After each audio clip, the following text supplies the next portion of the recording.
皆さんこんにちは、フジピコです。今日はですね、私、爬虫類大好き男の、爬虫類大好き男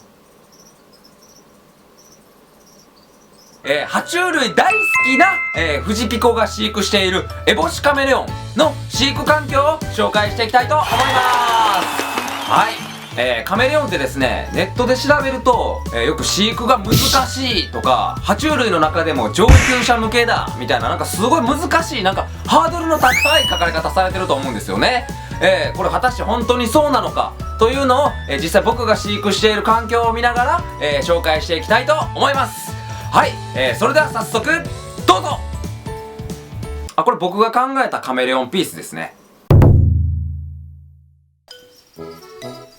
この子がうちで飼育しているエボシカメレオンの帽子くんです。ベビーの頃からうちに来て今年で3年目になるので、これでだいたいフルアダルトですかね。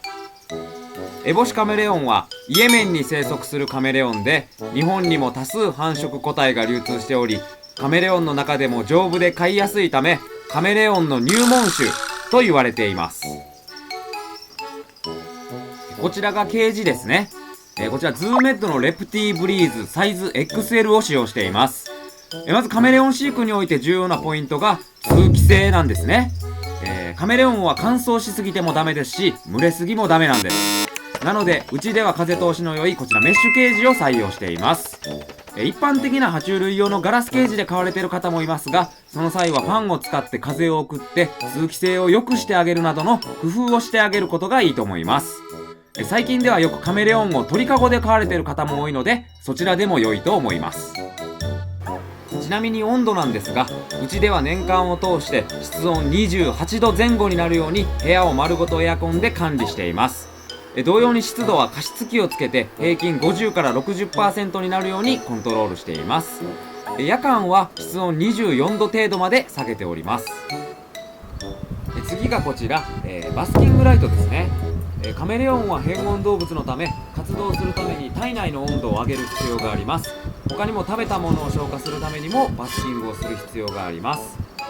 ですのでこのようにバスキングライトを設置する必要があります。バスキングライトはいろんな会社からいろいろな種類のものが出ていますが、だいたい50から75ワット程度のものでちょうどいいと思います。うちではこちら75ワットのバスキングライトを使用しています。ライト直下でだいたい34度を最高温度になるように設置しております。バスキングライトを設置する際にはきちんと温度を測って上がりすぎないように注意してください。帽子気持ちよさそうにしてるな。次がこちら、バスキングライトの奥側に設置してある黒いバーのようなもの、こちらは、紫外線ライトですね。カメレオンのような中高生の爬虫類に必要不可欠なのがこちらの紫外線ライト、UVB ライトと呼ばれるものですね。この UVB ライトがないと体の中がカルシウム不足になってくる病という骨が柔らかくなって曲がってしまう、歩行ができなくなり最悪の場合死に至る病気になってしまいます。なので UVB ライトは絶対に設置するようにしてください。UVB ライトは種類によって半年から1年ほどで UVB を発しなくなるので、使用期限を忘れずに取り替えるようにしてください。電球自体は光り続けるんですが UVB は出ていないので、いつ変えたか忘れずにメモして取り替えるようにしてください。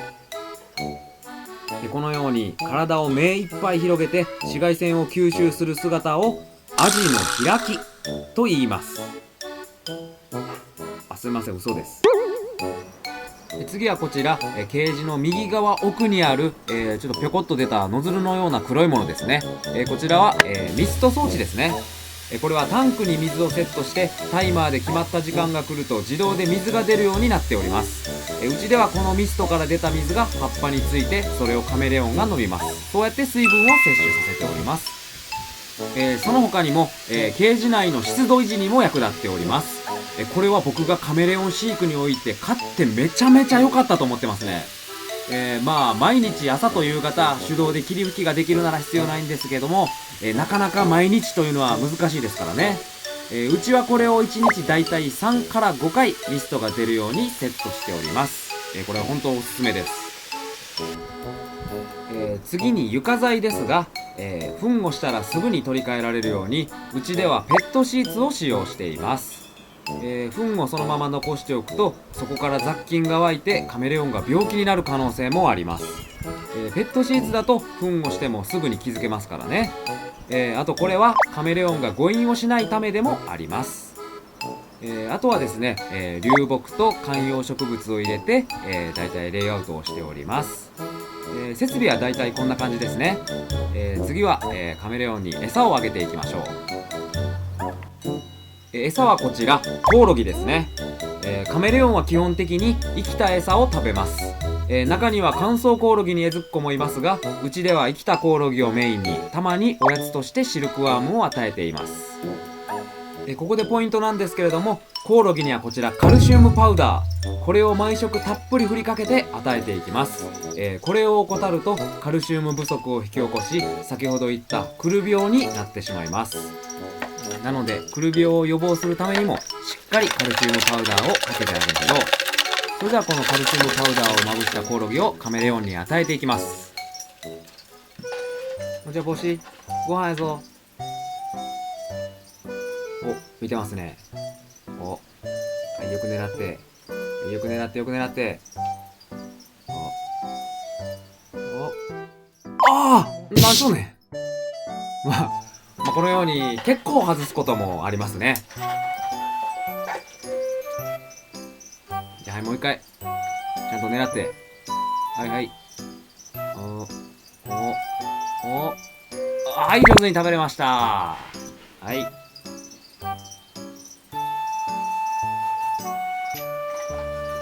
ピンセットで取るのが苦手なためこのままカップで与えることが多いです。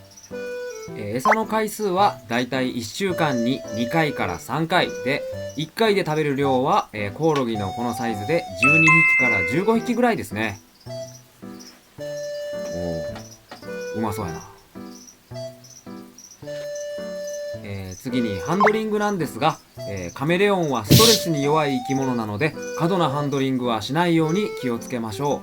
う。かといって全く触れ合えないのも寂しい気持ちもあると思います。逆にハンドリングをしたことによって体の異変に気づけることもあるので、ハンドリングをする際は極力生体にストレスをかけすぎない程度に適度にハンドリングしてあげるぐらいがちょうどいいかと思います。俺今何回ハンドリングって言いました。最後に日々のお世話についてですが、温度計湿度計のチェック、タンクの水が切れてないか確認をする、餌の日なら餌をあげる、うんちをしていればペットシーツを取り替える、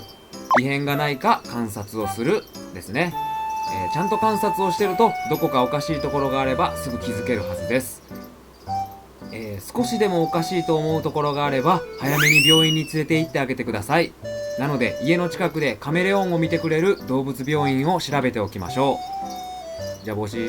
そろそろ戻ろうか。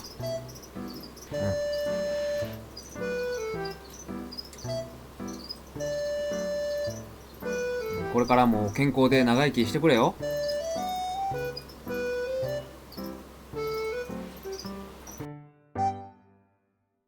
はい、いかがでしたでしょうか。以上が僕が飼育しているエボシカメレオンの飼育環境でした。結論から言うと簡単ではないですよね。でもこれ生き物を飼うっていうのはどんな種類でもそうだと思うんですよね。むしろカメレオンは最初に設備さえしっかり整えてあげれば、全然飼える生き物だとは思うんですよね。これ最後に一つ重要なんですけれども、